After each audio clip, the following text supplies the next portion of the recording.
G'day, how's it going? So we'll be going through the top 5 best weapons for ranked season 5 reloaded. So we're running through the top 2 options when it comes to using an AR, the top 2 options when it comes to using a submachine gun, and we'll be running through the best sniper build. Tell you what, I'll add in the pistol build as well. So let's crack into it. When it comes to the top AR we have, the best option obviously is the TAC 56. It's been the meta since the very start and it's still the meta, but we also have one other option here and it is the Castov 545. This is a great option. When you actually put on the TAC 56, you come over, the stats here speak for itself. The Castov 545 is a good option. It just doesn't have the mobility and it has a little bit more recoil. The iron sights aren't as clean as the TAC 56, but it is still a good option here. When it comes to the SMGs, the best option obviously has been the Warzone 9K. It hasn't really changed. That is the best option we have in the meta, but there is a contender now with the Vel 46 getting a stealth buff and another buff after that. It is definitely up there and it is one of the best, especially when it comes to mobility. You should be using the Vel 46 if you're on a run and gun. Now, when it comes to sniping, there's pretty much 2 options. You've got the FJX Imperium and you've got the SPX 80. So my personal preference here is the SPX 80. I just think it feels nicer to use to me and I think it aims in a little bit quicker than the intervention. All right, let's get into the build. So we've got the 17.5 inch Tundra Pro barrel, which really helps out with our damage range and bullet velocity. We've got the Komodo heavy muzzle to help out with that horizontal recoil control. We've got the Edge 47 underbarrel grip, help out with that aim stability recoil stabilization. We've got the demo clean shot grip to help out with that sprint to fire speed and aim down sight speed. And then we've also got the TVX Line Pro to help out with that sprinting speed and aim down sight speed. Really good build. I recommend you trying it out. This thing has carried me pretty much the season I was trying to go for diamond. It got me there pretty easily.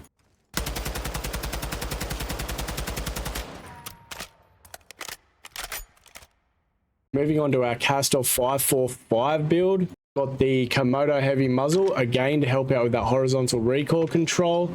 Got the Edge 47 again for that aim idle stability and recoil stabilization. I've got the Chrono Mini Pro optic on this one. You don't really need it. You can get rid of this and chuck on some ammunition if you want.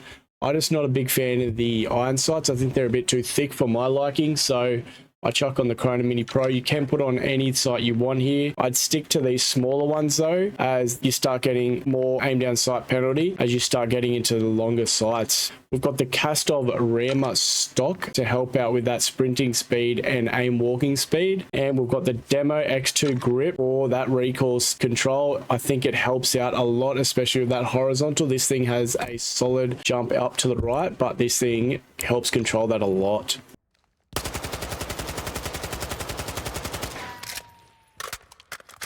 Moving on to the SMGs, the Warzone 9K. So we've got the long shot KT85 muzzle to help out with that vertical and horizontal recoil control.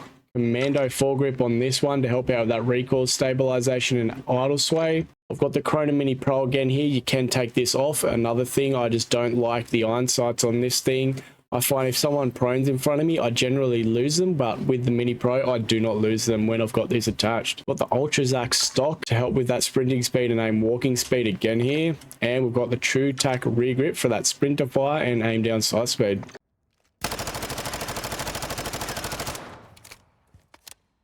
Moving on to my Vel build. So the Vel 46, we're running the FTAC Castle Comp muzzle. Helps out with that horizontal and vertical recoil. I've got the Edge 47 underbarrel grip again for that recoil stabilization. We've got the Demo RTX stock here for that crouch speed, sprinting speed, and aim down sight speed. And then we've got the Schlagen Soldier grip for that sprint to fire speed and aim down sight speed.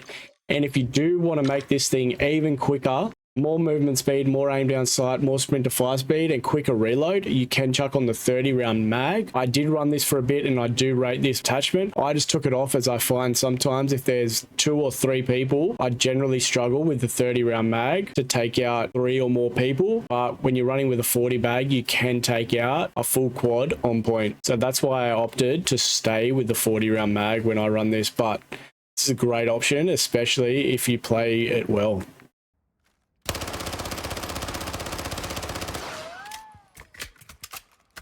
Moving on to the sniper build. So I've got the SPX 80 build here. I run the 18.5 Bryson LR factory barrel for that aim down sight speed. We've got the high velocity ammunition. Don't really need it in multiplayer, but there's not really another option I would take. If you're going to get rid of the high velocity, you can chuck on a closer range optic like the Forge Stack Delta. Generally, this should increase your aim down sight speed. I know it says it doesn't, but it actually will because it's a shorter magnification than the base one. So for the stock, we've got the PVZ 890 TAC stock for that sprint and speed and aim down sight speed.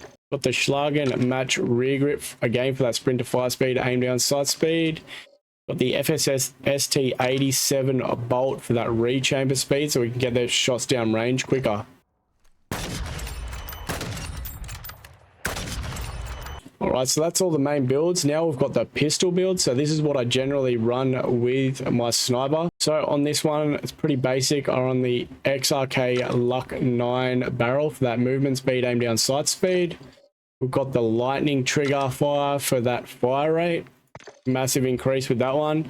Got the 24 round magazine. I just find it helps out a little bit having that extra couple rounds over the 17 round mag. Got the Cronin Mini Pro again. Don't really need it. There's just no other real options I'd rather take. If you like it, you can go to the rear grips and chuck on the Cronin Lima 6. It does increase your sprint to fire and aim down sight speed. I'm just not a big fan of the pistol fast draw animation and how it looks when you pulls out. It throws me off sometimes and I miss my shots due to it. This weapon pulls out plenty fast without it, so I don't really find it's necessary. And if you are finding that you're struggling to control the recoil, even though this thing has literally zero recoil, you can put on one of these attachments to help out with the recoil, but I really don't think you need it.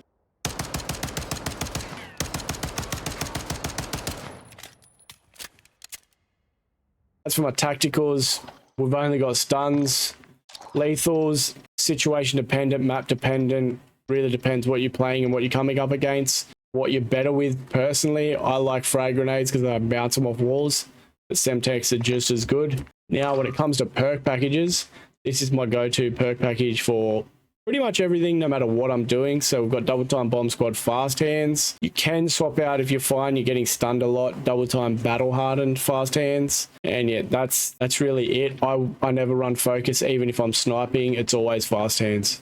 Now, field upgrade just depends what you're playing. If it's search and destroy, it's going to be dead silence. If you're playing an objective base, so hard point or control, we're running trophy system. Now, as for kill streaks, again, it's really map dependent, mode dependent. Both of them are great. Both of them work. It just depends how you use them, and you need to know how to use each of them individually, and it's all preference based.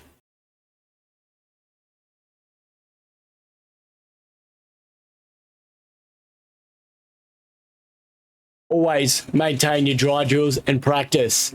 Make sure you check out my next video right here. And most importantly, never ever take your trigger hand off the guard. Let's go.